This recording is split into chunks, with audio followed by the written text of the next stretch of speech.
Panorama group, जो सोचता है वो करता है। आपके अपने सपनों का आशियाना। सरकारी संपत्ति कोई विधवा की संपत्ति नहीं है कोई आके दखल कर ले। सरकार का हनक खत्म होगा तब ना सरकारी संपत्ति पर लोगों का दखल होगा। और सरकारी संपत्ति पर जिन लोगों ने दखल कर रखा है उनको ये पता होना चाहिए कि जब तक उसका भोग कर रहे हैं तभी तक कर रहे हैं। जिस दिन सरकार की मंशा होगी कि तो खाली करा ले, खाली करा लेगी। उसके लिए बुलडोजर आवश्यक है। मुख्यमंत्री के उम्र और उस महिला की उम्र देखिए, उनकी पुत्री समान है। अगर उन्होंने प्यार से कहा कि बेटा हम तुम्हारा चेहरा देखना चाहते हैं तो उसमें क्या हर्ज है? इसमें कौन सा बड़ी कहानी बन गई? जब उसको आपत्ति नहीं है तो ये जो धर्म के ठेकेदार बन के जो यहाँ से लेकर श्रीनगर तक जो हवाला इल्तिजा मुफ्ती क्या करती है, वो क्या जिन्होंने जो एफआईआर किया है वो क्या हिजाब लगा के घूमती है? तेजस्वी यादव राहुल गांधी के शिष्य हैं। राहुल गांधी ने रास्ता दिखा दिया है कि कैसे अपने कर्तव्यों से दूर भागना चाहिए। ये सब केवल सत्ता का मलाई खाने के लिए आए हुए हैं। हर बार जो चुनाव होता है लगता है कि राहुल गांधी को लगता है कि मैं प्रधानमंत्री बनने वाला हूं, इनको लगता है मुख्यमंत्री बनने वाला हूं। नमस्कार, आप देख रहे हैं न्यूज फॉर नेशन। मैं रंजीत कुमार। अभी मेरे साथ जो एमएलसी हैं सच्चिदानंद राय हैं। सर, बिहार में लगातार बुलडोजर चल रहा है।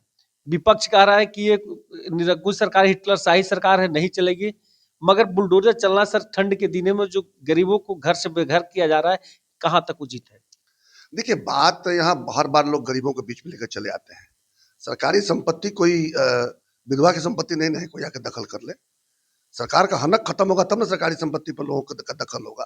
और सरकारी संपत्ति पर जिन लोगों ने दखल कर रखा है उनको ये पता होना चाहिए कि जब तक उसका भोग कर रहे हैं तभी तक कर रहे हैं। जिस दिन सरकार की मंशा होगी कि तो खाली करा ले, खाली करा लेगी। उसके लिए बुलडोजर आवश्यक है। एकदम बिल्कुल सूचना पहले दी जाती है, आप खाली करें। नहीं खाली कीजिएगा तो बुलडोजर ढहा जाएगा। ऐसा कहा जा रहा है कि कुछ दिन को नोटिस देकर के कुछ दिन मोहलत देना चाहिए था। दिया जाता है, दिया जाता है। दिया जाता है। बिल्कुल हमने देखा है कि पहले नोटिस दिया जाता है कि आप स्वतः खाली कर दें, और जब नहीं करते हैं तभी बुलडोजर का प्रयोग होता है।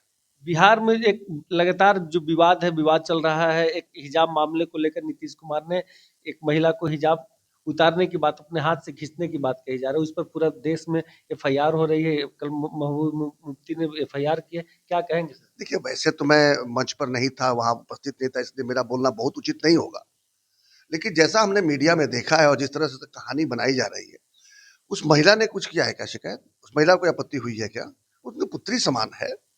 मुख्यमंत्री के उम्र और उस महिला की उम्र देखिए, उनकी पुत्री समान है। अगर उन्होंने प्यार से कहा कि बेटा हम तुम्हारा चेहरा देखना चाहते हैं तो उसमें क्या हर्ज है?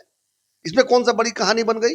जब उसको आपत्ति नहीं है तो ये जो धर्म के ठेकेदार बन के जो यहाँ से लेकर श्रीनगर तक जो हवाला इल्तिजा मुफ्ती क्या करती है, वो क्या जिन्होंने जो एफआईआर किया है वो क्या हिजाब लगा के घूमती है?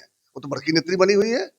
चेहरा देखिए, चेहरा का हिजाब जो है वो मेरी समझ से, वैसे तो ये धार्मिक मामला है, मेरा बोलना उचित नहीं है, लेकिन मेरी समझ से किसी व्यक्ति को अपने चेहरे पर गर्व क्यों नहीं हो सकता है?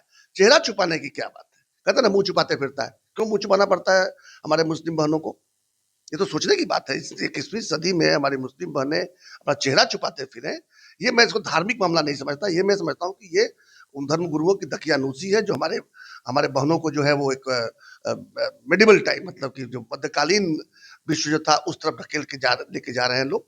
ये उचित नहीं है। आज एक डॉक्टर महिला, बताइए, पढ़ी लिखी, जो स्वयं को संभाल सकती है, जिसका काम है लोगों का तो इलाज करना, अगर उसको अपना मुंह छुपाना पड़े तो मेरी समझ से ये उचित नहीं है। हालांकि इस पर मेरा कमेंट यही है कि जब तक उस स्वयं महिला को शिकायत ना हो तब तक इसमें बाकी लोगों को कूदने की कोई जरूरत नहीं है। सर, इस पर प्रधानमंत्री मोदी जी ने भी 3 तलाक का मुद्दा महिलाओं के लिए, जो मुस्लिम महिलाओं के लिए एक प्रेरणा स्रोत काम किया है। काम किया है ना। आप इस चुनाव में जो 202 सीटें पाए, पता है कितने मुस्लिम महिलाओं ने वोट दिया है? उनको उसका लाभ मिला। उनको पता है कि आज उसका शौहर जब चाहे तब 3 बार तलाक तलाक तलाक करके घर से निकाल नहीं सकता है। उनको अधिकार मिला है। और क्या समझते हो, हर परिवार में कुछ ना कुछ रिफ्ट रहता है। हम लोग हिंदुओं में तो तलाक तलाक तलाक करके बाहर नहीं निकाल सकते, इसीलिए लंबी शादियां चलती भी है। हमारे मुसलमान भाइयों में होता था कि कभी कोई जो है गुस्से में आकर घर में कोई समस्या हुई या गुस्से में आकर तलाक तलाक तलाक करते, बाद में लोग अफसोस भी करते थे, लेकिन वो तो कानूनी बन जाता था। तो कानून बनाकर जिस तरह से 3 तलाक को निरस्त किया गया है, इससे हमारी मुस्लिम बहनों को काफी लाभ पहुंचा है। सर, बिहार में सर तेजस्वी यादव काफी दिनों से नहीं है और लगातार लोग कहते हैं कि तेजस्वी यादव गायब है। नेता प्रतिपक्ष को नहीं होना सत्ता पक्ष के लिए क्या है? तेजस्वी यादव राहुल गांधी के शिष्य हैं। राहुल गांधी ने रास्ता दिखा दिया है कि कैसे अपने कर्तव्यों से दूर भागना चाहिए। ये सब केवल सत्ता का मलाई खाने के लिए आए हुए हैं। हर बार जो चुनाव होता है लगता है कि राहुल गांधी को लगता है कि मैं प्रधानमंत्री बनने वाला हूँ, इनको लगता है मुख्यमंत्री बनने वाला हूँ। लेकिन जनता के मन में तो कुछ और ही है। जनता तो जानती है कि आप अगर उस पद पर आ गए तो किस तरह से नोच खसोट कर पूरी जनता को जो है बर्बाद कर देंगे। आपके पिता के राज्य को, आपके माता के राज्य को लोगों ने देखा है, 15 वर्ष भूल नहीं पा रहे हैं। तो निश्चित रूप से खिसियानी बिल्ली वाली बात बनी हुई है।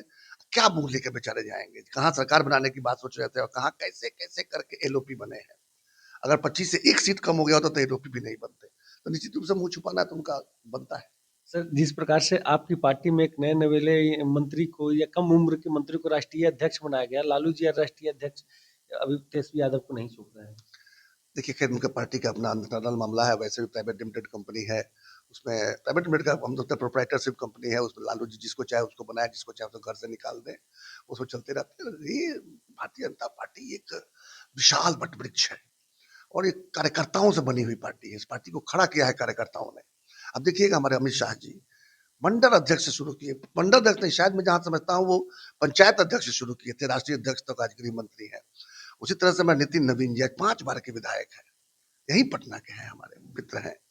और जिस तरह से काम उन्होंने किया है, खासकर छत्तीसगढ़ में उतना अच्छा काम किया, चुनाव जितवाया, मंत्री के रूप में भी बहुत सराहनीय कार्य रहा है। पहले संगठन में उन्होंने काम किया है। निश्चित रूप से भारतीय जनता पार्टी ही एक दल है जो ऐसे कार्यकर्ता को सर्वोच्च शिखर पर बिठा सकती है। साफ तौर से उन्होंने कहा है कि भारतीय जनता पार्टी ही कार्यकर्ताओं को सम्मान देना जानती है, मगर जब राष्ट्रीय अध्यक्ष राजद की बात में कहा जाए तो उनकी एक प्राइवेट लिमिटेड की कंपनी है। आप देख रहे थे न्यूज़4 नेशन, तब तक के लिए नमस्कार।